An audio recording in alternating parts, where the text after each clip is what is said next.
Hey, welcome back to Wednesday Night Bible Study. Grateful for Cindy announcing some of our viewers since the mics were live before that happens. But as always, I have Thomas directing, and Cindy will be manning the questions tonight. Also, I didn't wear a shirt with a big enough shirt pocket to keep my phone in, and so as a result, I'm wearing headphones tonight so that I can sound okay. So. If you notice that in the frame, that's where that's coming from. We are continuing our study in the prophets this Holy Week. Tonight, probably going to be a brief Bible study, although I did think that last week. Sorry, we're having some feedback issues here. The, the prophet Obadiah, of course, is famous for being the shortest book in the Old Testament, one chapter, and so I don't anticipate going quite as long. But it does have some interesting features to it, and so I certainly want to give it its due as we talk about it. So, with that said, probably good to jump into the prophet Obadiah. We have some interesting questions. A couple of things, just technical things. There's a guy mowing the lawn outside right now, and our windows are open. So we've talked about closing the windows and then decided, for the sake of temperature, we'll keep the windows open and hope that he finishes soon. So if you hear the lawnmower outside, I apologize for that. Also, we have noticed that in the course of a Wednesday night Bible study, as the sun goes down, I quietly fade into the darkness. So we're hoping that, that may happen this week as well, but as the days grow longer, maybe we can overcome some of that. Got some lighting, but not everything that you need sometimes. So anyway, let us continue on and let's look at the prophet Obadiah. Obadiah's name means servant of the Lord or slave of the Lord. And this is one of the two books that we have in the Old Testament where it's unclear exactly whether that's the person's name or if that's title.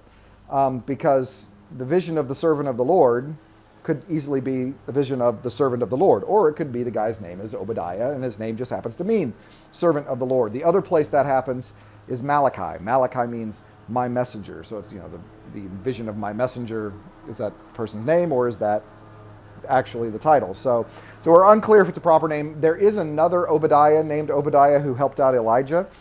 So we're assuming that it's probably a common enough name that it probably is a proper name. The focus of the book of Obadiah is entirely external. I said that once before about the prophet Nahum. It is a self-contained oracle against the nation. In other words, this is one chapter in which the prophet is complaining against the Edomites, the people of the land of Edom. Edom was located just to the southeast of Judah. It is in the desert. Modern-day Jordan, a little southern Jordan actually, would be a little bit closer. In the New Testament, Edomites were known as Idumeans. So when you see Idumean in the New Testament, those are Edomites that we're talking about. Herod the Great was Idumean. He was not properly Jewish. So that is the region we're talking about. They saw their heritage as coming from Esau. At least Judah saw Edomites' heritage as coming from Esau. And so they sort of thought of each other as kind of sibling nations, if you will. And as a result, there was a lot of rivalry between them. There were times when Edom was independent. There were times when Judah was the suzerain and Edom was the vassal. There were times when the Edomites threw off the oppressive yoke of Judah. And so that back and forth across history as you go through it. We don't have a good date on the book of Obadiah. Don't know when it comes from exactly. It seems to be referencing a specific historical event, but it doesn't give us enough details to know exactly what historical event. It absolutely calls to mind the destruction of the temple, though. So I think it's very appropriate to talk about it where we're talking about it sort of chronologically, because we've had Judah destroyed in Ezekiel and in Jeremiah. It is probably that destruction, I think it's probably that destruction that motivates some of the verses in this. Now, if that is written later, hard to know. But we shall see.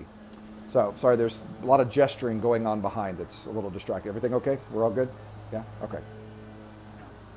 You need something? She needs a plug and she can't have it. I see. Selfish. Okay. So let's look at the beginning of Obadiah.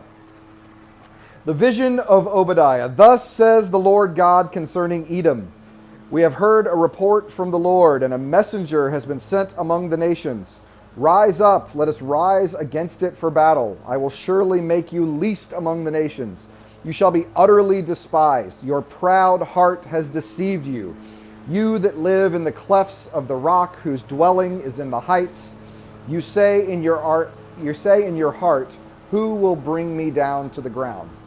So Edom has, the geography of Edom is very desert-like. It's very much very dry area.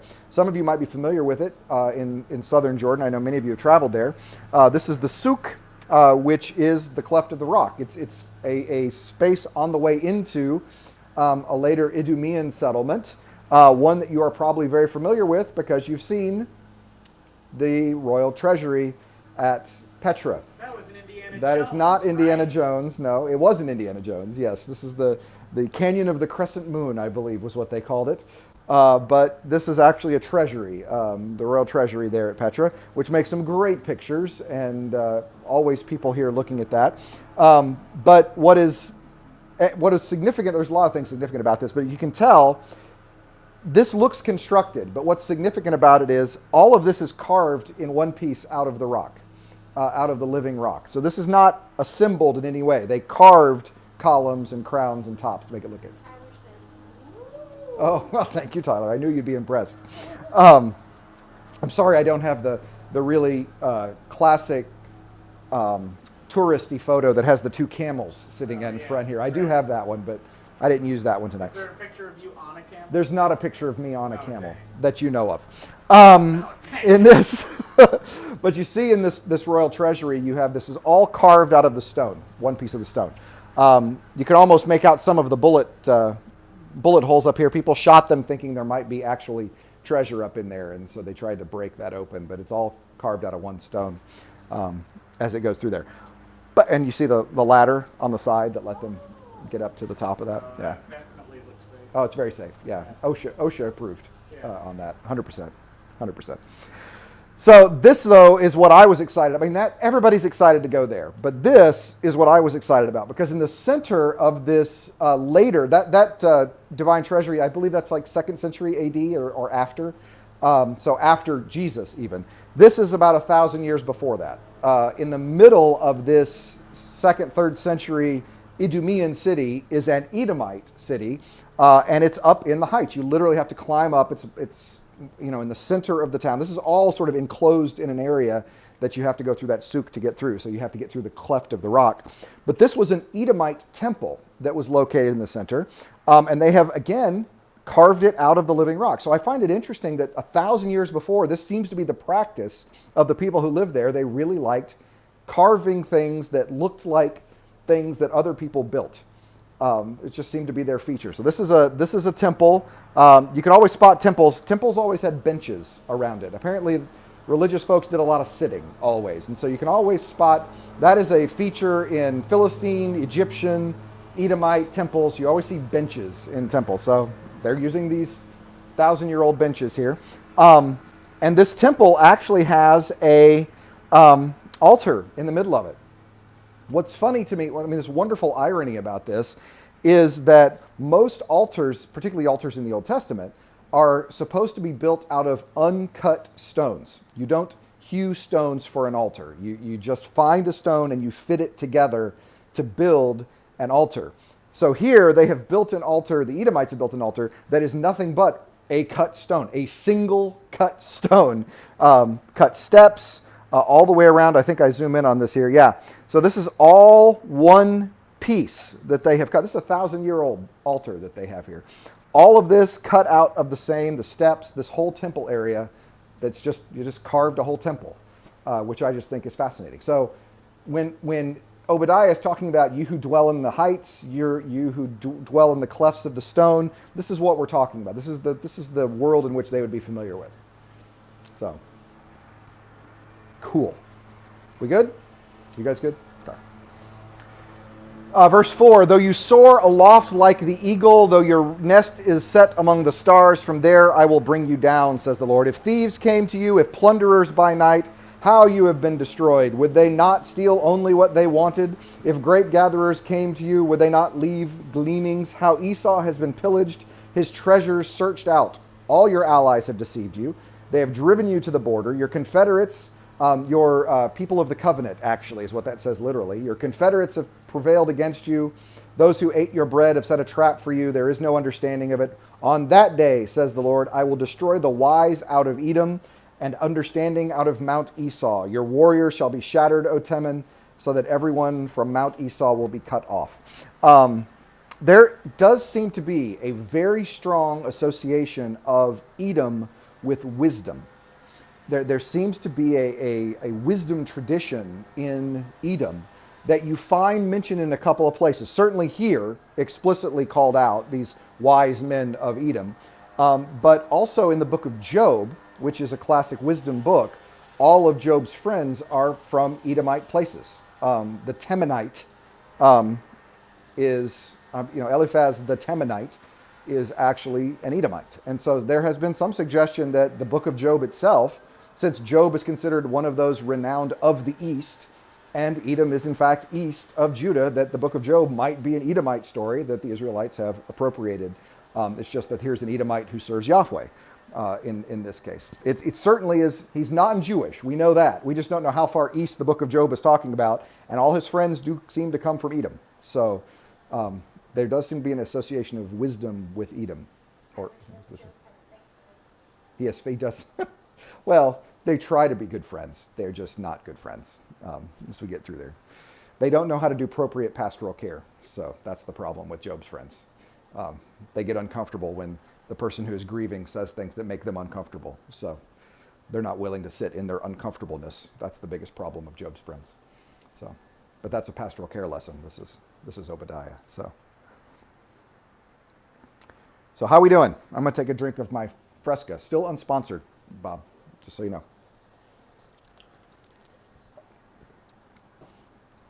Okay. Let us continue on.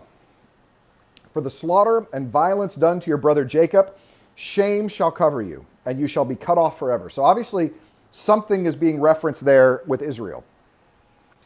On the day you stood aside, on the day that strangers carried off his wealth and foreigners entered his gates and cast lots for Jerusalem, you too were like one of them.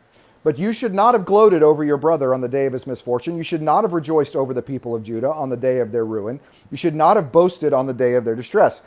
This, to me, clearly seems to be referencing 587. This seems to be the destruction of Jerusalem 100%. And it does seem to be there is an Edomite association with destruction. In other words, the Edomites seem to have joined in with the Babylonians, because in Psalm 137, when the psalmist is saying that, remember the Babylonians, by the rivers of Babylon, there we hung our harps. It says, remember on that day what the Edomites said, how they said, tear it down to its foundations. So there does seem to be this, Edomites are in league with the Babylonians, thinking that anybody who brings Judah ruin is our buddy. I think that that's what's being referenced here, is Edom's association with the Babylonian destruction. I mean, it seems clear to me. Other people say, no, it could be other things. Well, it could be other things. I mean, there's plenty of opportunity for foreigners to carry off the wealth of Jerusalem after Jerusalem's been destroyed. But to me, that seems to be the most logical association as we go through it. You should not have entered the gate of my people on the day of their calamity. You should not have joined in the gloating over Judah's disaster on the day of its calamity. You should not have looted his goods on the day of his calamity. But, this, by the way, this does seem to bother God, the gloating, right? The strutting that comes. This is what he has gotten on to all of the nations for, making fun when judgment comes on someone else. That God doesn't like you guys to strut. Don't strut when judgment may have been deserved on Judah, but you don't get to languish in it and celebrate in it, which, by the way, is the reason I like Obadiah better than I like Nahum, because Nahum is gloating in the fall of Assyria, and Obadiah seems almost regretful that Edom has done this. That there's a difference in tone for me in these two books that I think makes a huge difference. I mean, Obadiah and Nahum are basically exactly the same book, except Nahum is dealing with the fall of the Assyrians, the empire, and Obadiah is dealing with the fall of the Edomites. They're both saying the same thing. You guys were proud, destruction has come, and you're getting what you deserve. Obadiah has this, you shouldn't have done that to your brother. You shouldn't have done this. This is terrible. Why would you do this? And Nahum is an entire book, 3 chapters of ha ha ha. That bothers me. That tone bothers me. Wow. Yeah. That's That's a loose translation. nice, eloquent description. It is. of that. It's a loose it's a paraphrase. I'll confess, that's a paraphrase. God doesn't like this gloating unless you're Nahum. Anyway, verse 14, we also have reference of happening in 587. You should not have stood at the crossings to cut off his fugitive. You should not have handed over his survivors on the day of his distress. This is what happened to Zedekiah. When we talked about the destruction of Jerusalem, Zedekiah was fleeing Jerusalem when the Babylonians surrounded it and was caught at Jericho, at the crossroads there, and turned over to the Babylonians when his sons were killed and then his eyes were poked out of his head. So the last thing he saw was his line coming to an end, and then led off into Babylon, where I assume he died of a bad infection. This is exactly what happened to Zedekiah there as well. So again, I see this invoking that destruction pretty clearly as we go through it. So I think the mower has finally started. You had to say it. I did it. I You said had that. to That say was it. on me. That was on me. Sorry. Now he's gone to the leaf blower, so we'll see how that goes. Okay. Verse 15 is interesting because verse 15 brings in the day of the Lord, which we've seen remember we saw in Amos, we'll see it in other places all the way through. The day of the Lord is near against all the nations. And then in the end of verse 15, we actually have the biblical occurrence of the concept of karma. The end of verse 15 of Obadiah is explicitly karmic. As you have done, it shall be done to you. Your deeds shall return on your own head. That's what karma is in Hinduism. Is as you do, it comes back upon you. So here we have this clear expression of that karmic idea, and that's basically what he's saying to the Edomites. Look, this is what you did. You gloated over other people's destruction, and now people are gloating over yours. Way to go. As you have done, it has now come back upon you. So there is a clear karmic involvement in this. Josephine Jordan Yes? would like to know, what are the prerequisites for this class? All you have to do is just show up. Just wouldn't hurt if you go back and watch some of the other prophets. But other than that, just be here. No, it's apparently a struggle for some of your students in your college class. What's that? Watching videos? Showing up. Yeah, showing up was a struggle for college students. Yeah. Mary Margaret says she got on a couple minutes late. She usually asks, what does the scripture tell us about God's nature? Does Obadiah do that? Oh, absolutely. One of the things I talked about, God does not like gloating over people's missteps and misfortune. As I said, the destruction of Jerusalem was brought on by the actions of the leadership in Jerusalem. It was just, it was deserved, it was their own fault. That doesn't mean that Edom gets to celebrate and enjoy it or help the bad guys in this. And so there is this, as you have done, it shall be done upon you. Love, do unto others as you would have them do unto you is it's a New Testament concept in a lot of ways. So yeah, 100%. For as you have drunk on my holy mountain, that's a bad thing, by the way. They have celebrated on God's holy mountain at the destruction.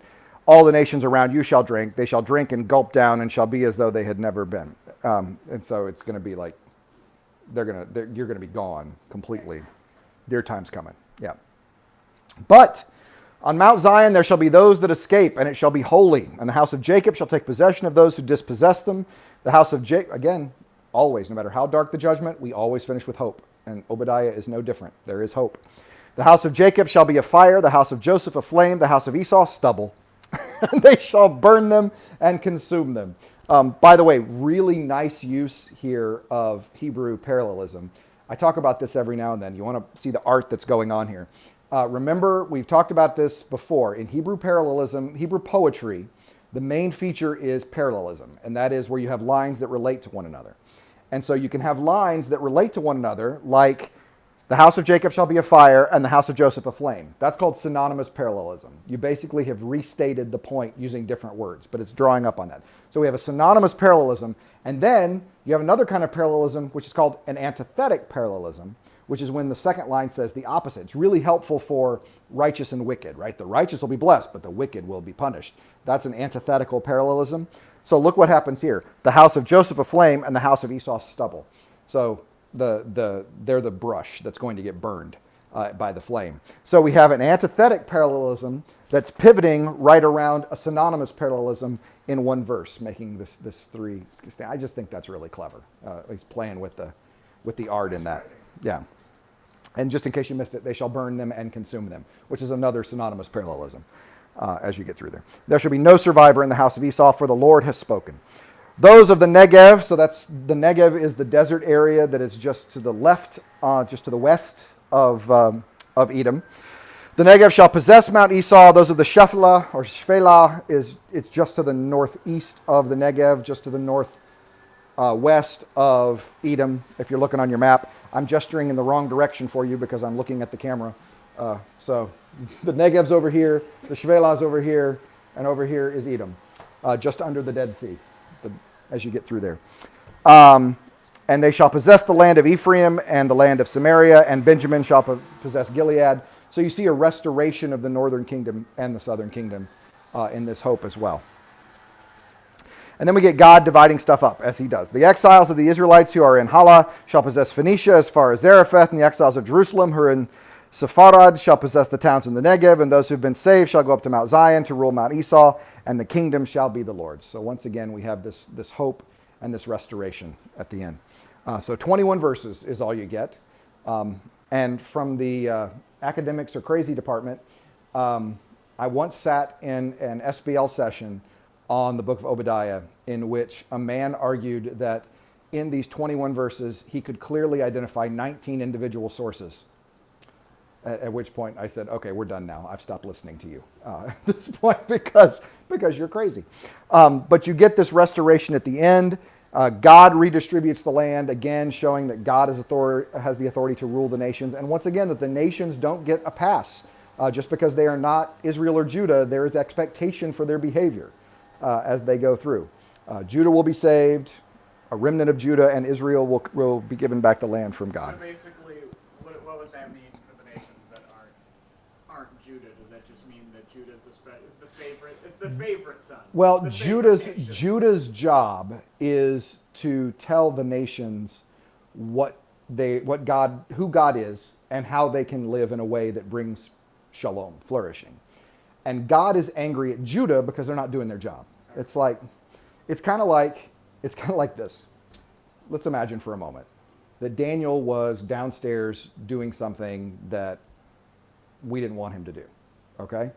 And we told you... Are you saying this because he's downstairs? I don't know where Daniel is at the moment, okay? We told you to go downstairs and tell Daniel to stop doing what he's doing. Okay. And then you don't do it. Oh, I see. Now, who are we mad at? Well, we're still mad at Daniel for doing what he's not supposed to be doing. But we're really mad at you because we told you to go do this. And so, on some level, there is some mediated judgment against Daniel because this is partly your fault for not doing what we told you to do. Okay, Israel and Judah was to be a light to the nations. Israel and Judah was to bless the nations. In you, all the nations of the world will be blessed. And instead of that, Daniel's not downstairs. Instead of that, they don't live into that calling at all. They don't live into being the people that they needed to be. And so as a result, they are judged pretty harshly. Okay. God never gets angrier than the people that knew better. That's who makes God the angriest. So. Oh, your laptop. Oh, yeah, go grab it. Yeah, go ahead. Your computer's there. Go ahead. Daniel needs his computer. That's what this is about. We peel back the curtain here. Fourth wall breaks all the time. It's really all right. So, yeah. So that's the difference. That's why there are expectations. I just used you as an illustration, by the way, Daniel. Yeah. In what way? Well, I said to Matt, You were doing bad things. you were doing bad things. Yeah. Well, what I said was, imagine you were in the basement doing something we asked you not to do, and so we told Thomas. Yeah, like right now. So we told Thomas, imagine we told Thomas to go tell you that we said stop doing that, Yes. and Thomas didn't do it. Then who are we mad at? So, well, on some level, we're mad at you for not doing this thing we didn't want you to do. But we're really mad at Thomas because he didn't do what we called him to do. That's the difference between Israel and Judah's mission and the oracle against the nations and the rest of the world. So Edom is in trouble because they're not doing what God called them to do. I mean, there's enough in the world they should know how to do this on some level, but we're really mad at Israel and Judah for being this selfish and not living into that calling. That's the real problem. Tyler says, does the talk of restoration prefigure later apocalyptic Jewish thought? And if so, how do we get from a hopeful message of restoration to cosmos eschaton? Good question. The answer is yes. It does. Answer to that entire question. No, the answer to the answer to the first question is yes. Say, that does not seem like enough. The answer to the second question is this hope of restoration is, I don't think, well, on some level it is eschatological. I will grant that. But there is also an element of real world now age of restoration, temple being rebuilt, that sort of thing. But how do we get from the hopeful message of restoration Right. to the cosmic eschaton? Because once Israel is controlled by the Persians, by the Greeks, by the Romans, once Israel is consistently on the bottom of history, then that hope gets pushed to ultimate. And that is when the prophets fall silent and the apocalypses come on the scene. Because prophetic speech is really only common when you are the dominant, when the prophet is speaking to the dominant, the people in power, those with money, those with power, those who are the ruling class, advocating for the lower class to the upper class. When everyone's on the bottom of history, the message is hope. And the message is, at the end, God is still in control. At the end, this will make sense. At the end, the scales will balance and the scales will lift. Yeah, will fix, right.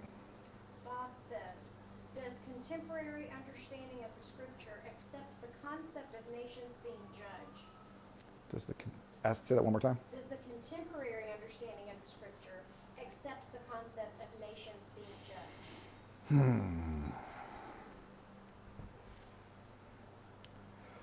It's a good question. I mean, the one thing that people often miss in Matthew 25 is that the sheep and the goats is the separating of nations who have, and how, and in the reality, the Matthew 25 passage and the separating the sheep from the goats are the nations who have taken care of the Christians and the nations who haven't taken care of the Christians, who are the least of these in that parable. The Christians are the ones who have been marginalized and abused and beaten and in prison and naked and hungry, and the judgment is coming on them for that. I don't know that I would want to select out nations in this case, because we don't think exactly in these terms. We don't have, city-states and empires in the same way. So I don't know that the language exactly works, but I will say that there does seem to be, no matter the political structure, monarchy, empire, however we want to talk about it, even in exile, when you have no political power, there is an expectation that you need to live into Torah. That if you are a person who calls yourself God's, then your behavior and you should reflect God. And so I don't think God apostrophe S? God's, yes, yeah, apostrophe S, yes. Then your behavior should look like God. I mean, you live into that Torah. In our case, love God with all you are and love your neighbor as yourself. So I do think that, I do think judgment is something, because I do think that behavior, that there is a reckoning for selfish behavior. I just believe that. I believe that, and I don't necessarily mean that I think God is judgmental as much as I really believe that selfish behavior is its own it brings its own judgment. I mean, that any successes are temporary in that. So why is everything in the Old Testament focused on the nations? Was it more of a community? Well, I think without question, yeah. We didn't have Yeah. like we have this Western 100% corporate identity in the Old So Testament. it's corporate identity. Absolutely. We don't really. We don't think in corporate identity. You're right. No. In some ways we do. No. I mean, Not if you read the story of Achan in Joshua 6 and 7, he was the one who kept the spoils of war from Jericho, and as a result is stoned, and his children are stoned, and his tent is burned, and his animals are killed. If you read that story and think, my goodness, that seems a little extreme, then you are thoroughly Western modern American. Because the ancient reads that story and says, oh my gosh, Achan was going to get people killed. And his destructive influence was going to spread. Who knows what his children, who knows what his animals, they could have, his sinful behavior had Achan cooties on it. And he is not someone in need of redeeming. He is a cancer that needs excising. That is this corporate view of the people, if you will. And so you're probably right. It's probably nation or people. I was just thinking the earliest extra biblical mention of Israel is an Egyptian stele called the Merneptah stele. It's a standing stone. And on that, there are several nations mentioned, but they're mentioned as nations, and Israel is mentioned as a people. So like they're an ethnic group. They don't have a land as much as they are a people. So even there, though, they're thinking of them corporately. Yeah.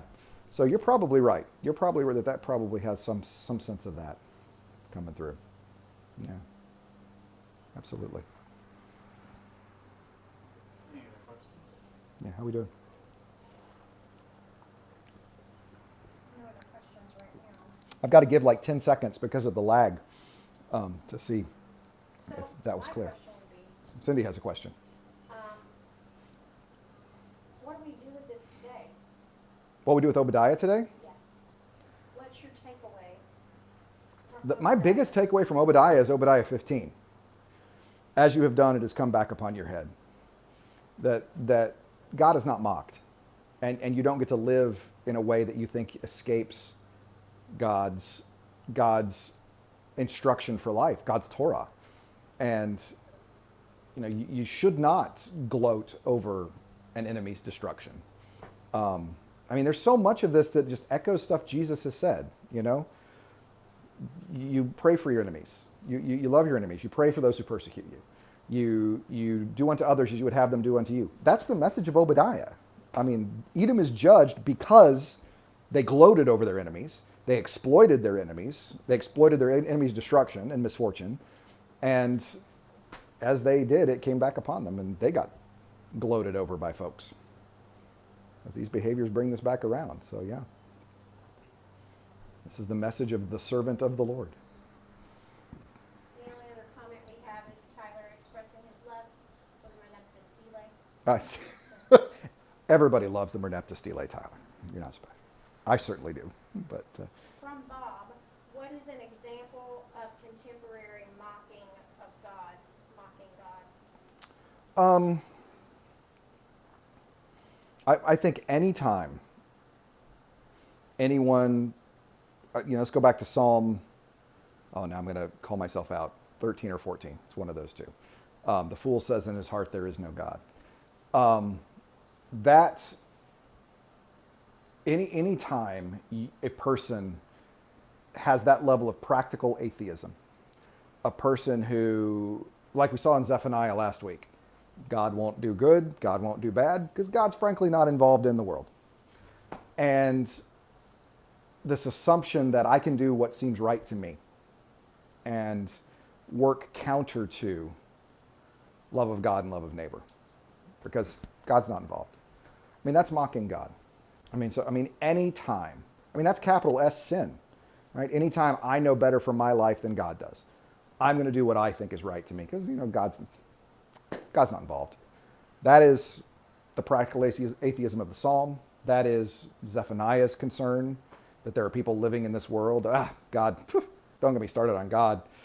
God doesn't act in this world. It's sort of that deism of Thomas Jefferson, just spun the world and hands off. That I think, living as though that is the case, that our lives are ours to do with as we see fit, as opposed to surrendering them to God, I think that's mocking.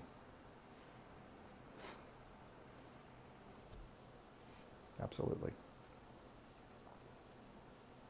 Short book, so shorter study, I think. Yeah, I was about to think about it. Saw that and I was like, is this because we're playing Jackbox after this? No. This is just because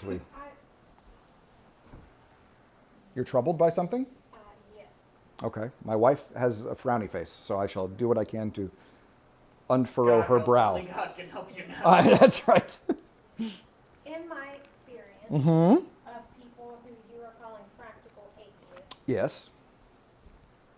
I know it's not always this way, but in my experience, Mm-hmm. it's because of a negative experience they have had with someone Yes.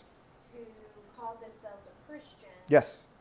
and treated them Who's poorly, represented God badly. represented God Mhm. badly, or with a church Mhm. that's represented God badly, or they grew up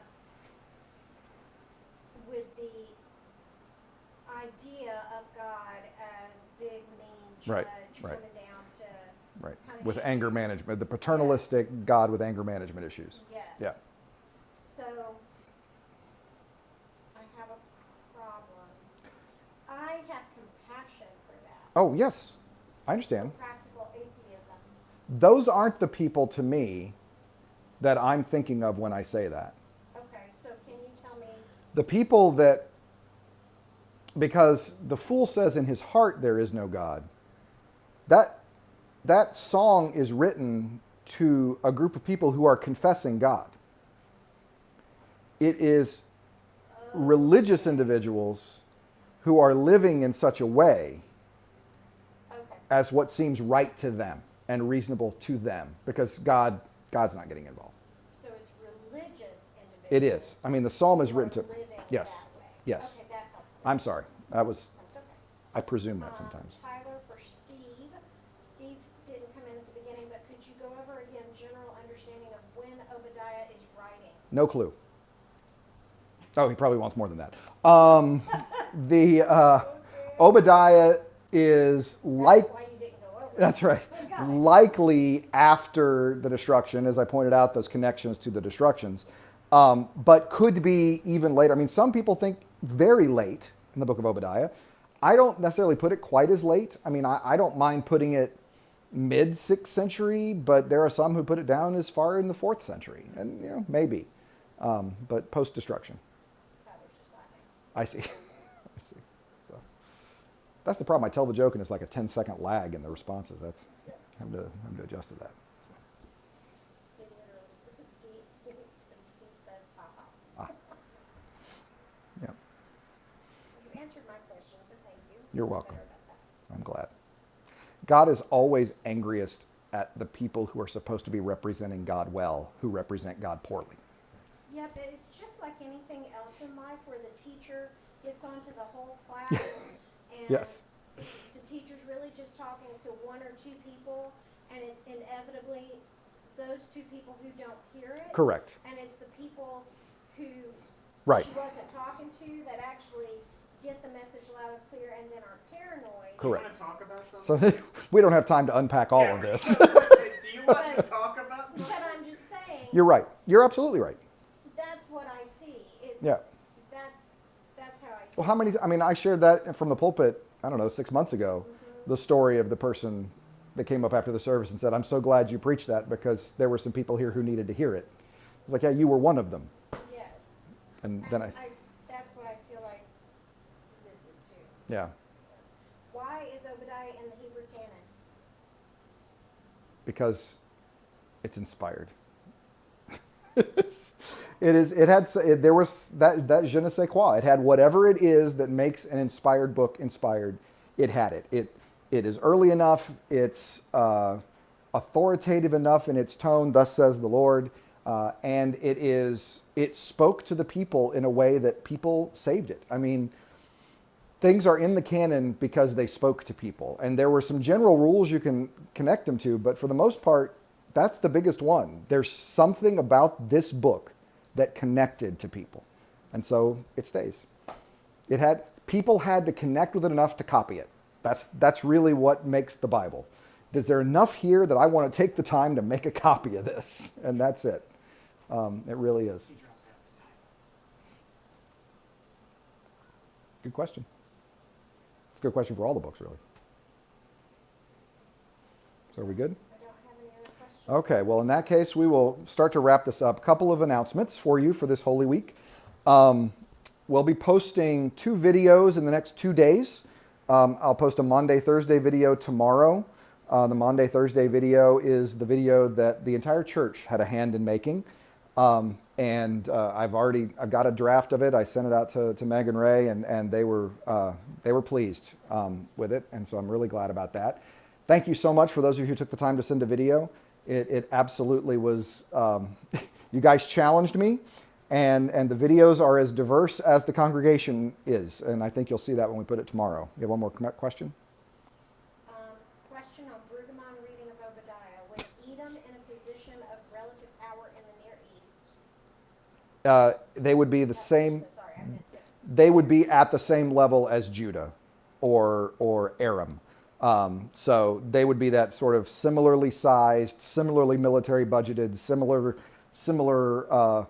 population kind of as Israel, Judah, Aram, Edom. They're all kind of, as opposed to, say, Egypt or Assyria or Babylon or Persia. Those are the great big superpowers. These are not the great big superpowers. So it was a tug of war over who's in charge of who there. Brueggemann's reading of Obadiah? Yeah. Yeah. Oh, well, I mean, everybody would read it that way. So, yeah. I'll also post a Good Friday video that we will have a chance to worship with. I'm not sure what time that one's going to drop tomorrow. I'm going to post the Monday, Thursday one tomorrow morning. I'm not sure when the Good Friday one will drop on Friday, but I'll let you know. Also, as a word of announcement, some of you may already know this, but Richard Cox passed away last night. And I know that all of them would be welcome your prayers. There is going to be a service on Saturday. The plan is for the service to be live streamed at 12 o'clock. It'll be a closed service for just family, immediate family. But it is our goal to live stream that service. And we'll send out a link making that clear exactly where you need to go and when that'll happen once all the details are nailed down.